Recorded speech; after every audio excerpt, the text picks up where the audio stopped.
sa panukalang online class muna habang inaasahan nga po yung pagtaas ng presyo ng mga produktong petrolyo at yung panukalang pagtitipid. Magandang umaga po sa inyo, Teacher Benjo Basas. Siya po ang Pangulo ng Teachers Dignity Coalition. Good morning, sir. Good morning! Yes, Sir Sander. Magandang umaga po. Apo, Sir Benjo, inyong narinig na yung panukala na magbalik tayo ng online class. Ano ho ang inyong opinion dito, sir? Well, sa tingin ko, hindi pa kailangan yung online class natin, lalo na kung ang salalayan, ang rason ay yung sinasabing maaaring tataas yung presyo ng gasolina. Talaga namang tumataas ang presyo ng produktong petrolyo ever since. Nagkakaroon tayo ng mga, lalo na nung naisabatas yung Oil Industry Deregulation Law, mula 1997, ang trend natin pataas, may gera o wala. But of course, this is something different. This is something unusual. Diba? Dahil everybody anticipates na tataas yung langis. At least mas mainam na to kaysa doon sa anticipation na madamay tayo doon sa combat operations sa dalawang panig. But nevertheless, Sir Sander, sa tingin namin hindi pa kailangan. Sa tingin namin na wala pang rason para bumalik tayo sa online class or mag-impose ang online class, especially so that we are not ready. Yung ating infrastructure, yung ating mga pamilya, hindi tayo nakahanda. Effective ba? Okay pa tayo. Gaano ba ka-effective o hindi effective ang online class base po sa inyong karanasan noong nagdaang pandemya? Well, sa tingin namin hindi effective. Sabi ko nga, wala namang alternative na mas mabuti kaysa dito sa face-to-face classroom, o face-to-face teaching. Yun namang online class, and even itong mga alternative delivery modes, ito yung alternative at ito yung ginagawa natin para lamang pansalo, panandalian po ito. Kaya nga settled na tayo doon sa bumagyo na isang araw, dalawang araw, magkakaroon tayo ng alternative delivery mode. And it is not exclusive na online, kasi could be modular o could be other modes na ginagawa po natin. Pero hindi siya naging effective, Sir Sander, at nakita natin yan noong mga nakaraan doon sa mga resulta ng ating mga tests sa DepEd during the school year 2020 2021, 2022.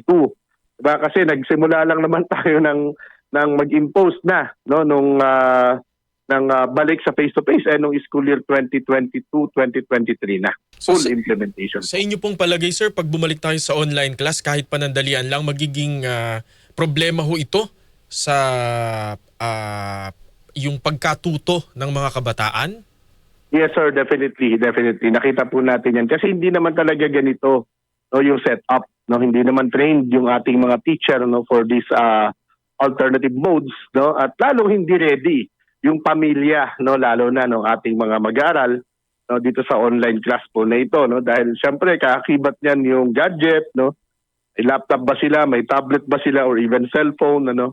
And kung meron man, naghahati-hati ang buong pamilya magkakapatid na nag-aaral sa isang gadget. Ang internet connectivity is still a question sa maraming pamilya sa ating mga kababayan. So hindi po talaga ito uubra. So sa iba nagawa ito, yung mga medyo may kaya. Pero hindi ganoon ang sitwasyon ng marami sa ating mga kababayan po. Opo, ano ho ang magiging bahagi na lamang ng grupo ng mga guro o kahit po ng Department of Energy doon ho sa panawagan naman ng Malacanang na pagtitipid ho sa kuryente? Well, ang pwede po nating gawin dyan, kasi meron po tayong mga eskwelahan na umapasok tayo ng alas 5, 5:45 or 6 o'clock, so kailangan natin ng ilaw niyan. At umuwi, nagpapauwi tayo ng beyond 6, meron pa mga 7 or beyond. Po. Ito pwede nating i-shorten kung sakali at kailangan nating magtipid. But then another question is, syempre hindi naman pwedeng walang electric fan, lalo na ngayon, Marso na. Diba? Medyo mainit na po, diba?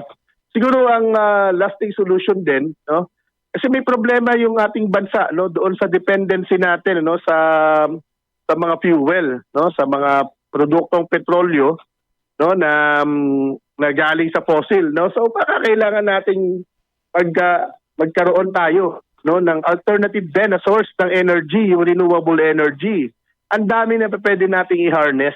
Hindi po ginagawa yun ng ating gobyerno for the longest time. Kung matatandaan mo, Sander, Opo. kami nga nagpapanukala, no, na dapat lahat ng eskwelahan natin, Solar. lahat ng public schools natin, yes, solar, no? Bigyan natin ng aircon. Kasi ngayon mas mahal pa yung nagagastos natin eh. May isang may mga classrooms tayo na kailangan ng 8 electric fan. Abe, kung may 2 aircon tayo, no, diyan sa isang classroom na yan, abe, mas matipid pa siguro yan. Correct. Kaysa sa 8 electric fan. So yun po yung lasting, no, na solusyon po natin diyan, ano po. Hindi natin pwedeng isakripisyo na naman yung pagkatuto ng mga bata, no, para dito sa mga ganitong anticipation po. Opo. Teacher Benjo Basas, maraming salamat po sa inyong panahon, sir, at expertise. Maraming salamat din po, no, Sir Sander. Thank you po. Thank you. Nakausap po natin si Teacher